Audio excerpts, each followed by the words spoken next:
I am Father Anil Kumar. I was ordained a priest in the year 2013, and from 2024 June to 2025 April, I've come here to do my film television course in XIC.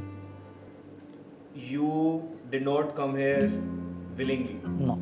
You were sent here by your superiors. Yes.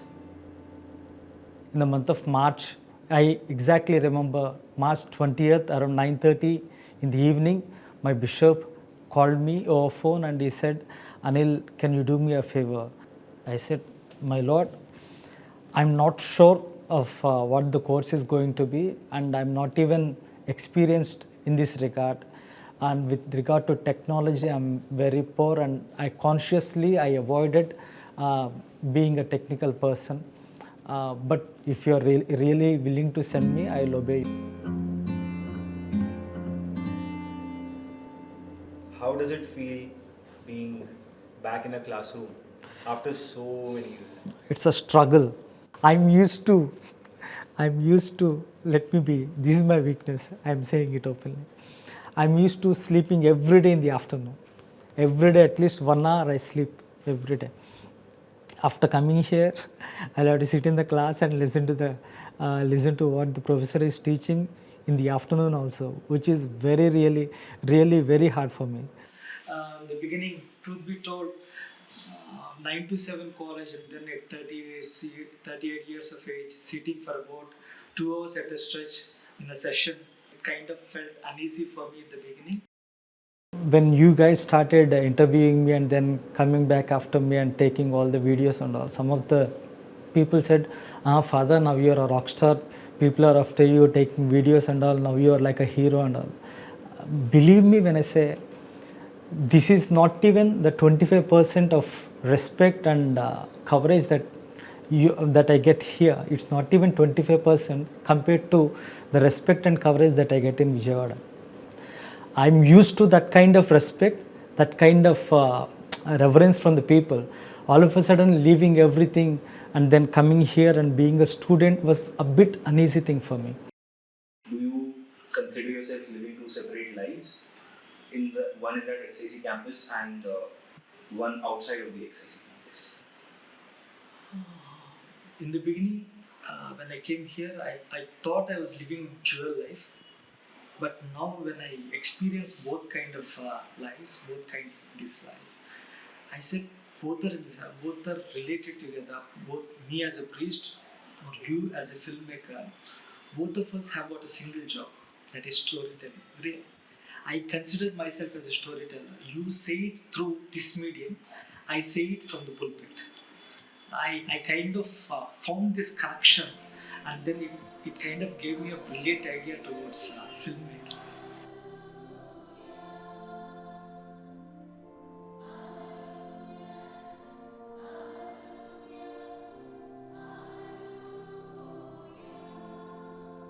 What is your routine here as a priest living here, not as a student, yes, but as a priest? What is your routine?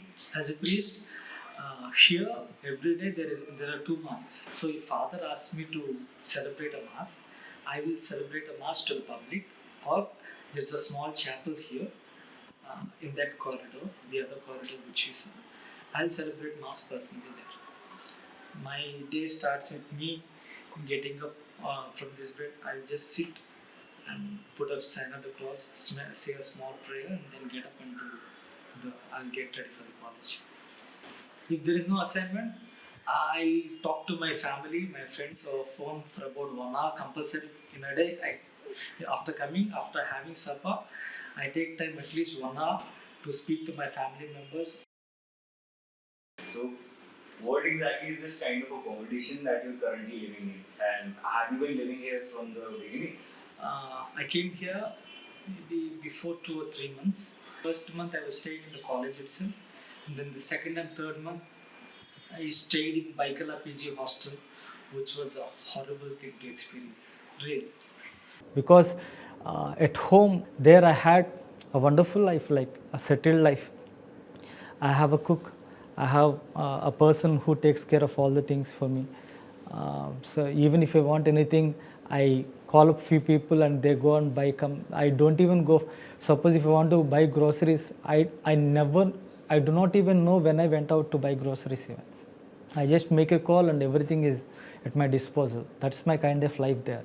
Therefore, all of a sudden, having that experience and then the college being the whole day, and then after coming from the college and having these kind of experiences kind of made my life a bit difficult. That was one of the reasons for me to want to go away.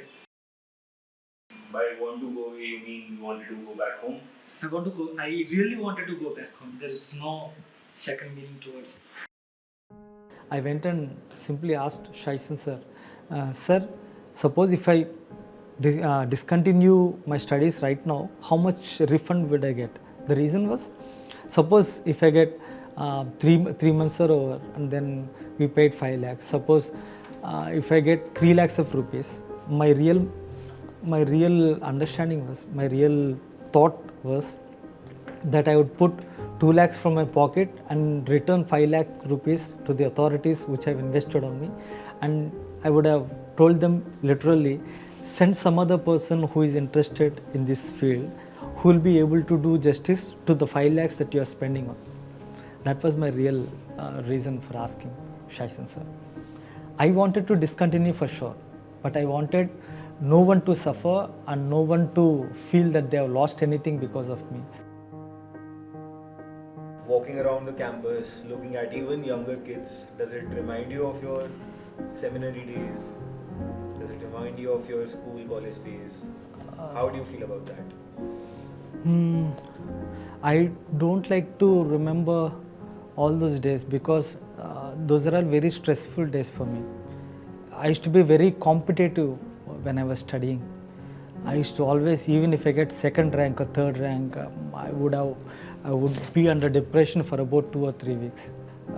Instead of me considering myself very clever, the college days remind me that I think I wasted my life by being very competitive, taking lot of stress and then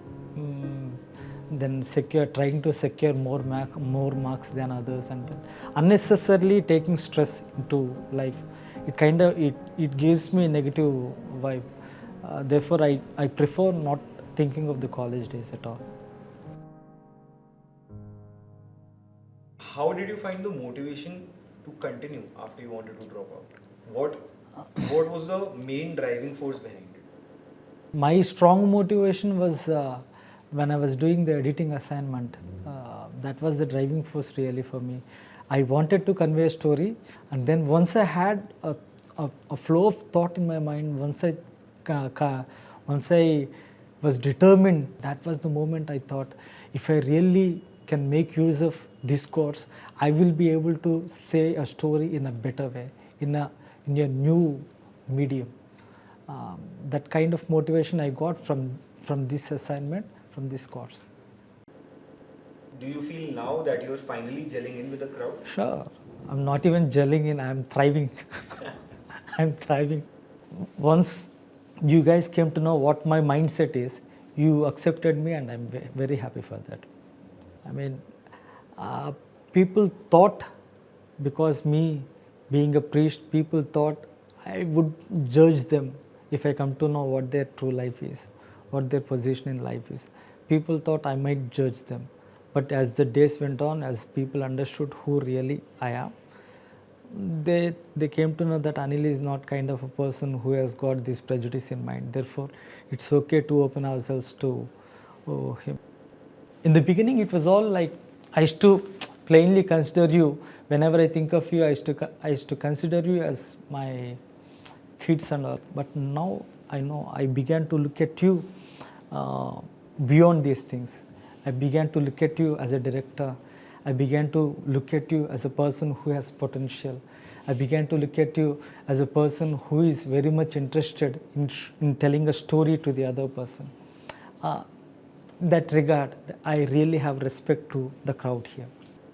My real challenge was my way of thinking that I'm 38 years old and these people are 20, 22, like that. So my way of thinking might be outdated.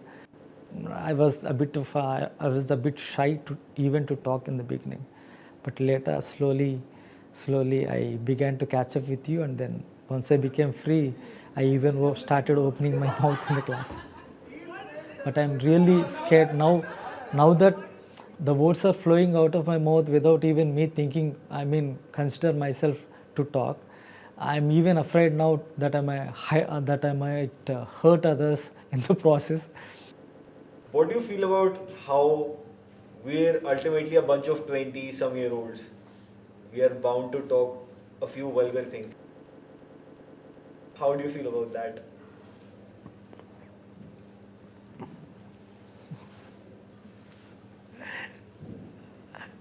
I'm being reminded of my past. You are nothing compared to us. You are all very good guys. 5 years later, when you look back at this time, will you feel good about it? Or Sure. will you look at it as I've- another stressful time? I've got a balance of learning here in XIC. In the beginning, I didn't want to learn anything. I just want somehow for this year to get over. But then I said, now as that I'm in, let me make use of this course. Let me learn something. This is when I started thinking like this. Then the stress slowly moved away. Does it happen that sometimes the ideals and principles you hold as a priest and what we're trying to do in a film school, which is a very secular and liberal environment, Yes. do you feel often that those principles come at a conflict? Like, for example, that shoot for the gay couple that you were doing. Yes. So, how do you balance that out? What you're doing as a priest versus what's happening there at a very liberal film school? It's not actually. These not two words that we are two different words. What you're doing is you're trying to capture the story that's being happening in the society. I'm trying to speak to the people who are living in the same society. Therefore, both are same. But then the stand that we are taking might be different. And how are you comfortable with Mumbai as a city now? Are you liking the city? By now, I'm used to this place. Given a strong reason for me to stay here, I'll be willing to stay nearly 2 or 3 years in the same place, no problem. This accommodation, the same college, but I should have really a strong purpose to stay, and then I'm happy here. Mumbai is a very good place to stay. And to sum up this chapter of your story in Mumbai, is there something personal or heartfelt that you would like to say?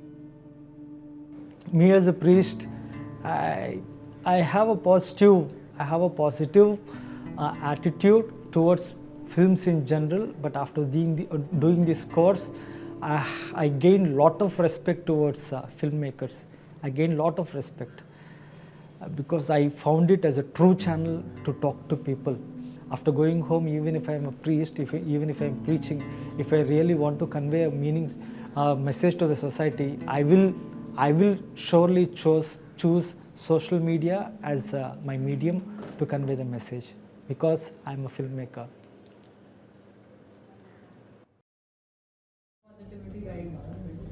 Yeah, very positive. Very positive energy. Extremely courageous. Courageous. A big brother, and he's a hard worker. Okay. I love how he takes all our punks about Christianity. Oh, yeah. I think that's a very cool thing. He's the hero. Yeah. Sir, he's the hero actually because he's the best person in the class. He's mentally my age and not Deepak.